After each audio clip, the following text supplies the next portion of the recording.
guys, welcome back to my channel. If you're new here, I'm T. My page is all about how to create a soft life for yourself. So I'm just sharing the things that I implement into my life in hopes that it can be of use or beneficial for you in your life. I do a lot of DIYs. This is a class in YouTube University. So if you're like me and you go to YouTube for everything, make sure you subscribe. Make sure you like this video. All right, so this video is all about how you can create a regimen for healthy hair. And obviously I'm natural, but the tips that I'm going to give you are for a natural person or a person who's not natural, but just tips that you can use to create, to make sure that your hair is healthy and in its best state to thrive.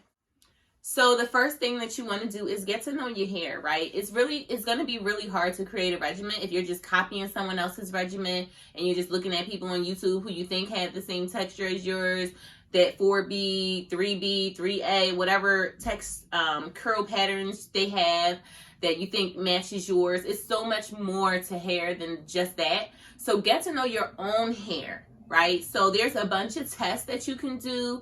Some of the main things that you want to find out about your hair is your hair porosity and your hair density. Okay, and so there are tests that you can do with a couple of strands. You know, maybe on a wash day, if you have some hair in a brush, you can use a couple of strands of your hair and do those tests to find out if your hair is high porosity or low porosity or very dense or not. That's going to help tell you everything that needs to come after that, such as the products that you might need, such as the way that you might need to protect your hair and the type of protective styles that your hair may or may not be able to manage or hold up. So learn your hair. That's tip number one. Learn your hair, learn the density and the porosity. If you don't know about density and porosity, look on YouTube. There's plenty of videos to teach you about hair density and hair porosity and how you can find out yours. I am a graduate of YouTube University myself. A proud graduate. I attended YouTube University for about 6 or 7 years, as long as I've been natural. And I learned 98% of what I know about natural hair from YouTube. And I know a lot about natural hair. So just YouTube porosity and density, and then take those tests or do those tests on your own hair to figure out what your hair needs. So once you learn your hair type, such as the density and porosity, find products to match that. If you have a high porosity, hair, you will learn about ways that you have to moisturize your hair. People with high porosity hair, their hair tends to take in moisture much easier than people with low porosity hair. However, people with high porosity hair, just as quickly as your strands can take in moisture, it loses moisture as well, so it can dry out quickly. So you're going to be someone who might want to use creams over top of your strands to make sure you lock that moisture in. Whereas low porosity people, because your strands, your cuticles are closed, more flat, it's harder to moisturize your hair. Your hair doesn't suck up moisture as easily. So you want to make sure when you deep condition, you use heat. I always use heat regardless. But you want to make sure you use more heat, and you want to make sure you lock your hair in the end. Even though your hair does have does hold in moisture easier once it gets moisture. So all of that is really important if you're thinking about your regimen, such as your routine, whether you use heat, whether you don't use heat, how long you use heat, what other products come after you moisturize or deep condition your hair. Do you need, an oil and a cream? So you have to, those are so important. Those are the main things, density and porosity. All right, I digress on that. So after that, you match your products. Get the products that you need for your porosity hair. So I told you can go ahead to YouTube University Porosity 101. YouTube that, Porosity 101.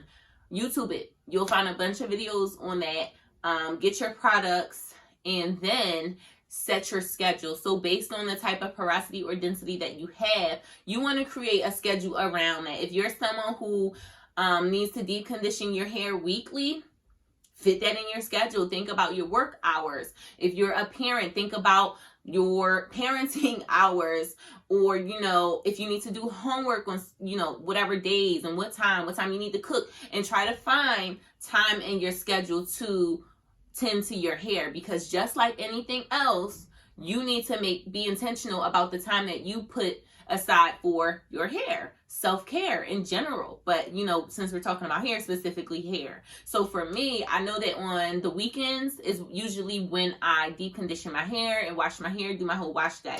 It's always weekends because it just takes so long. For me, it takes a full day. Well, not a full day, I'm exaggerating, but it takes a long time. And because I don't have the patience, I just do a little bit Saturday and a little bit Sunday. I'll wash it and put my deep conditioner Saturday, sleep with it overnight. If I don't feel like heating my hair, if I don't feel like deep conditioning with heat, I'll just leave my deep conditioner in until the next day. But if I do have time to sit under heat, I'll deep condition it for 20 minutes or so, wash it out, and then put some twist or something in it until the next day when I style it. So it's always just 2 days.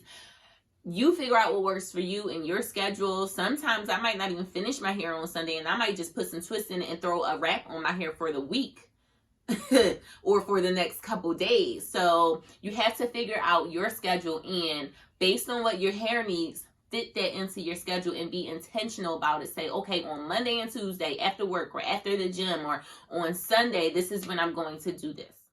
The other thing that you want to consider when it comes to tending to your hair's needs is not just the products that you put in your hair, but the products that you use for your hair, such as a wide tooth comb, especially if you're natural. Now, this does apply to naturals. I'm not sure how important these things will be for someone who is not natural.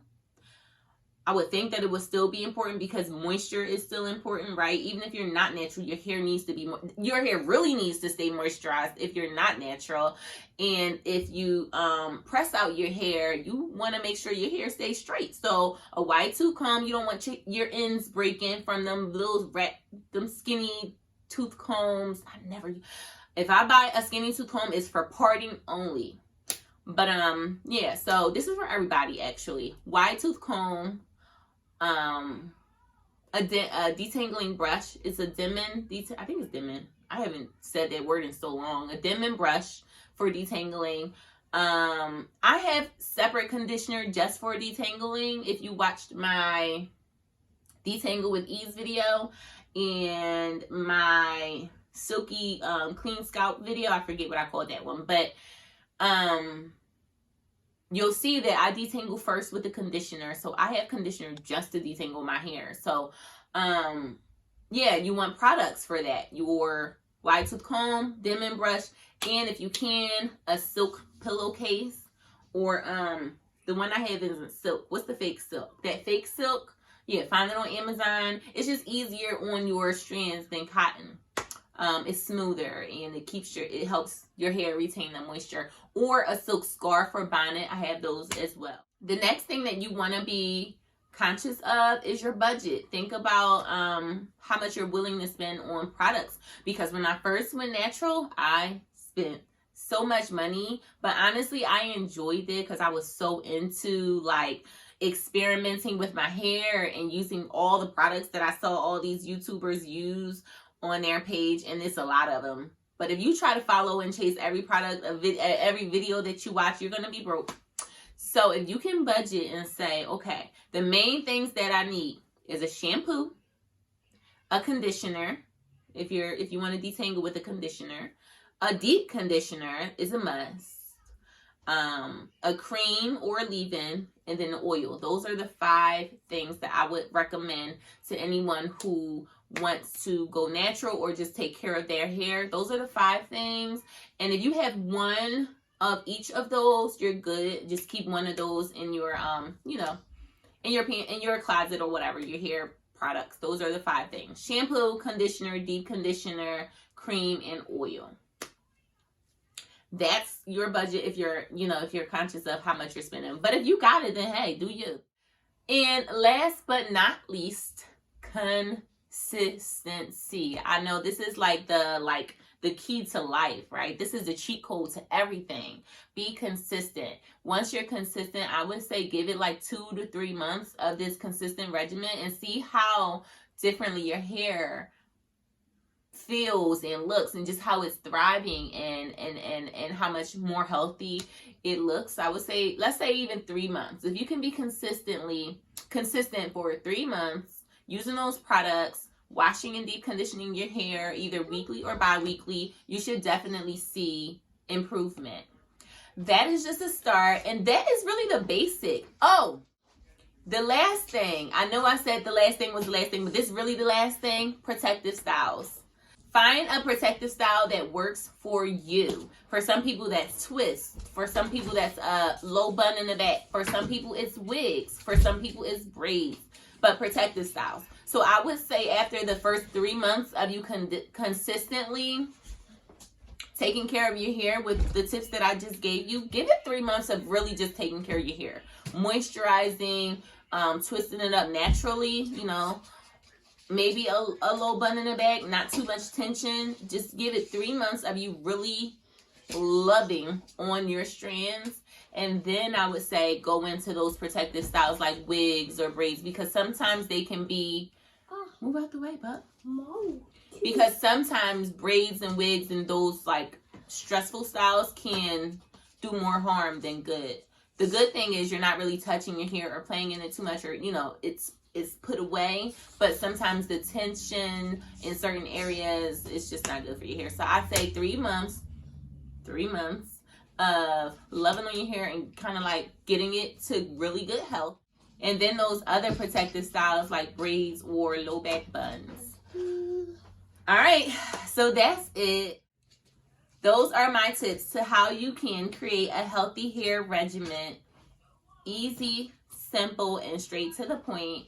I hope you enjoyed this video. Make sure you like it if you do. Comment, let me know what else you're looking forward to me posting. And don't forget to smash that bell so that you can be notified when I post my wash day video, which is about to happen, as well as my twist protective style and my twist out after the protective style. All right, thanks for watching again.